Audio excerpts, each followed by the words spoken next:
Z mBills lahko plačuješ položnice na dva načina.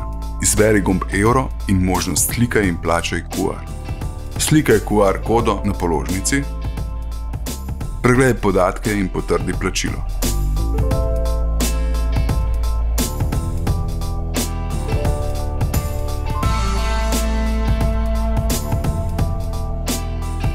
V mBills pa se lahko prijaviš tudi na prejem e-računov.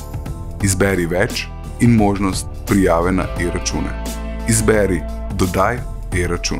Poišči izdajatelja, čigar e-račun bi želel prejeti v mBills. Vpiši referenčno številko, ki jo najdeš na zadnji položnici izdajatelja, ter potrdi z gumbom Dodaj. Prejete e-račune najdeš v svoji mBills denarnici in jih plačaš z 2 dotikoma zaslona.